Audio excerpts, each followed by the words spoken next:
President Biden is gearing up for the Summit of the Americas in Los Angeles this week. The president will be joined by leaders from North, Central, and South American countries. After weeks of uncertainty, Cuba, Nicaragua, and Venezuela have not been invited to the upcoming Summit of the Americas in Los Angeles. The guest list had been the source of tension. This week, Joe Biden and the U.S. are hosting the Summit of the Americas in Los Angeles. According to the State Department, the objectives are to dramatically improve pandemic response and resilience, promote a green and equitable recovery, build strong and inclusive democracies, and address the root causes of irregular migration. Really? The country with the highest COVID death toll in the world is going to lecture others about pandemic response? The richest capitalist imperialist country in the world, most responsible for the climate crisis, is going to lead the way on green and equitable recovery? Give me a break.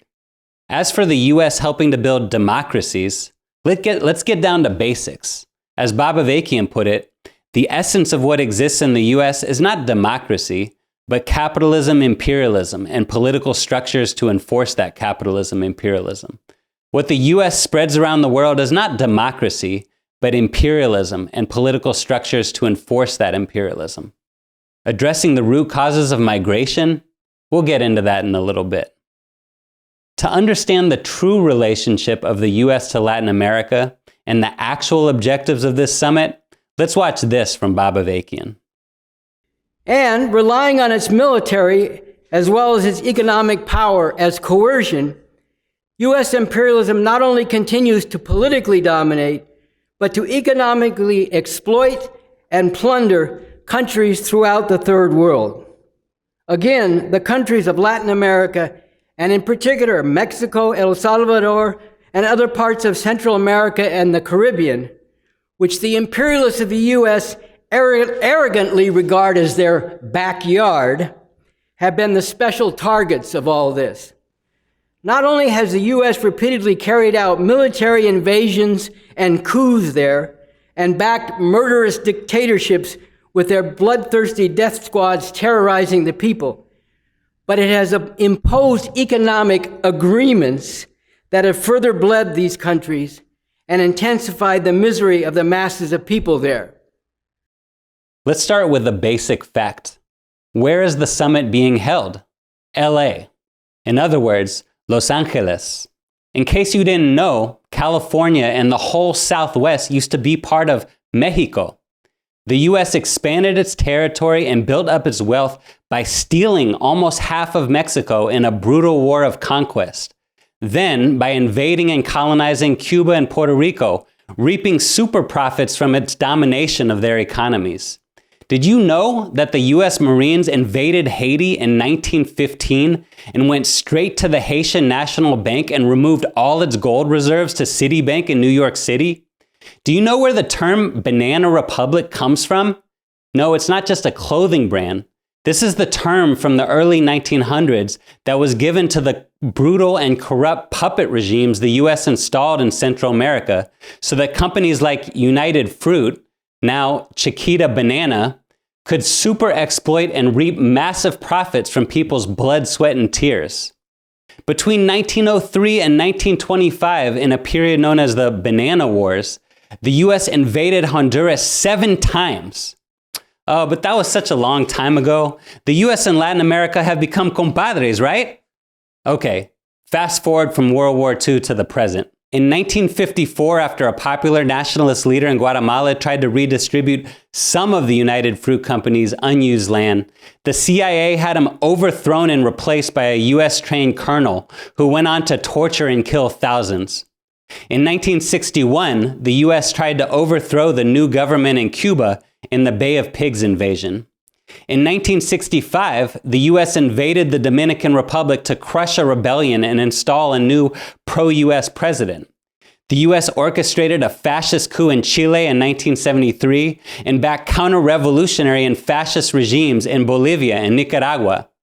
When people in Central America rose up in the 1980s against corrupt U.S.-backed tyrants, the U.S. funded, trained, and backed a reign of death squad terror in Honduras, Nicaragua, and El Salvador.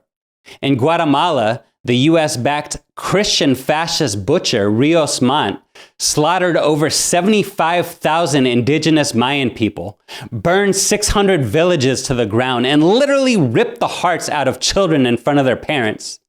The US invaded Panama in 1989, dropping bombs on poor urban neighborhoods. And in case the Haitian people hadn't suffered enough under the boot of the US for decades, the CIA helped to stage a bloody coup that removed the popular leader Jean-Bertrand Aristide from power in 1991. Then they invaded Haiti in 1994, then had Aristide removed again in 2004, literally kidnapping him and putting him on a plane out of the country. In 2009, Obama and Hillary Clinton orchestrated a fascist coup in Honduras to replace a mildly reformist elected president. And this is just a partial list. All of this was done under Republicans and Democrats. All of it was done in the name of democracy. And the US is still singing the same tired-ass tune. As the host country for the summit, the US has uninvited Cuba, Venezuela, and Nicaragua from attending, claiming they don't meet its standards of democracy.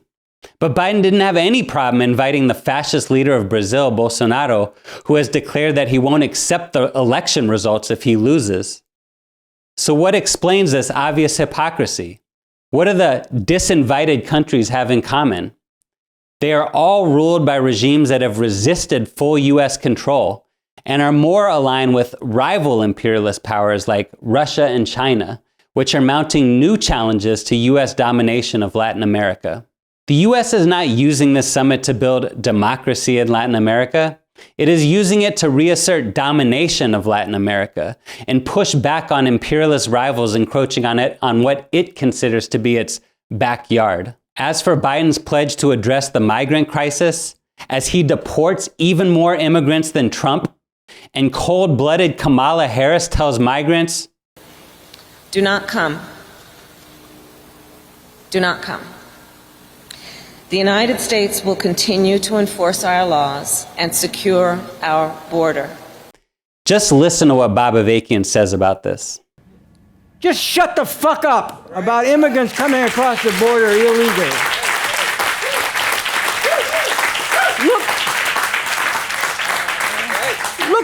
Look what you have done to the people in the world. And you have the nerve to complain about people coming here trying to get a job so they can feed their family. Now, after all this, I want you to stop for a minute and imagine a world without the USA and everything it stands for. Forget about Biden's imperialist summit and imagine a real world community working together to overcome the scars of imperialism and solve the big problems facing humanity.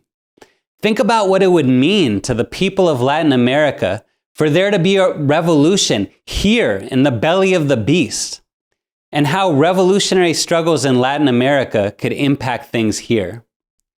Imagine a world without borders, with real equality between different peoples, cultures, and languages. Now don't just imagine it, fight for it. Pull the lens back, lift your sights, unleash your imagination, and buckle up for this Q&A with Bob Avakian that followed his 2018 speech, Why We Need an Actual Revolution and How We Can Really Make Revolution.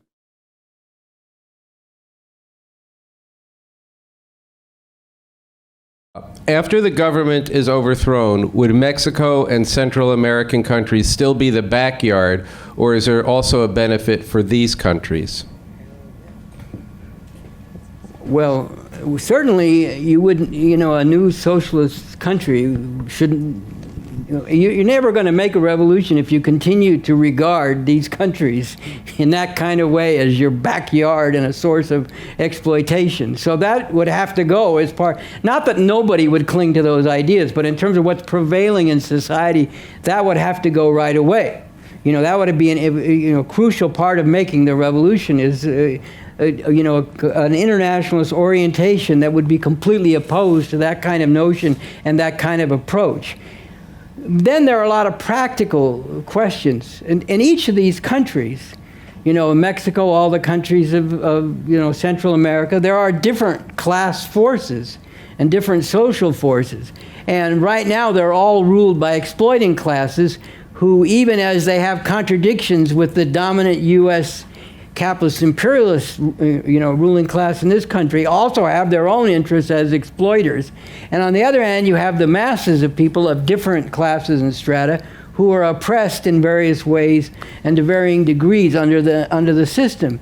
Now, the masses of people, one would expect, would be inspired and supportive and would want in various dimensions to take part in this revolutionary struggle taking place in what one thing that's, if you notice when you read the Constitution for the new socialist republic in North America, it continually refers to the former United States of America, because the whole point is we're not just going to have a revolution and say now we have the United States of America except it's socialist instead of capitalist. That's why it's called that's why it's referred to as a socialist republic.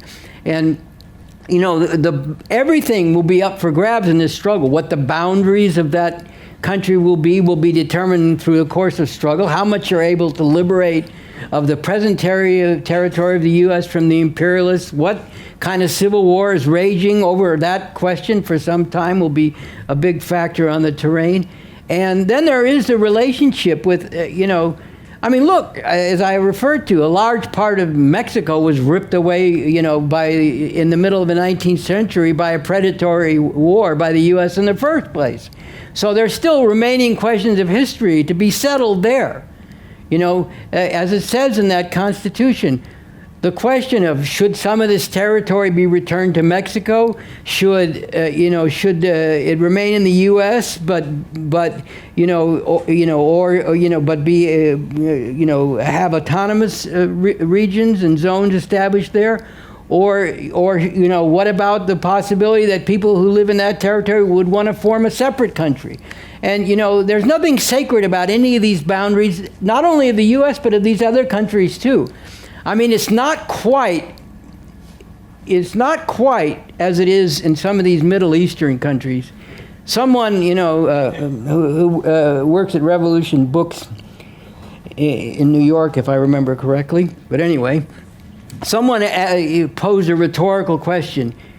You know why the boundaries of some of these Middle Eastern countries, like Iraq and so on, are so straight? Answer: because the British imperialists who drew them up had a ruler. And and that reflects something real. Like British and French imperialism was contending also. They were the ones that determined the borders and the constituencies of this country, and they did much the same thing in large parts of Africa too and other places. So there's nothing sacred about these borders. I mean, look, there are real peoples with real histories, real cultures, real common life. It's not that all that should be ignored. I'm just saying the borders as such there's nothing sacred about them. A lot of things will be thrown up for grabs. There will probably be, with a revolution in the U.S., there'll probably be civil wars in a lot of these other countries. Revolutionary forces fighting against our own ruling classes, or what have been their ruling classes, as well as fighting against the forces of counter-revolution that are centered in the U.S. A lot of things are going to be up for grabs. The point is to have an orientation that's internationalist and that's guided by the fundamental principle of advancing the revolution everywhere we can, in line with and to serve the goal of uprooting and abolishing exploitation and oppression, ultimately in the world as a whole, and at any given time as far as we possibly can, in as great a territory as we possibly can. And then you work things out from there on that basis. That's the way this kind of thing will be dealt with. And any other principle will lead back to what we have now. And there'll be all kinds of forces in the field struggling for all kinds of things, but that has to be our guiding principle. And and the way we proceed in terms of resolving all this. But as I said in the talk, the more that there is revolutionary upheaval in these other countries, the better it will be for everybody. And, as I said just a little while ago, the actual reality of a revolutionary, struggle for power in this country cannot help but have a tremendous reverberation in the entire world, but obviously very powerfully in the countries right around, including even the countries to the north, as well as those in Central and the rest of Latin America and the Caribbean. So that has to be our orientation, and it's I think almost inconceivable that a revolutionary struggle of the kind that we're talking about wouldn't unleash all kinds of forces, and in these other countries, both negative but also very positive. Okay.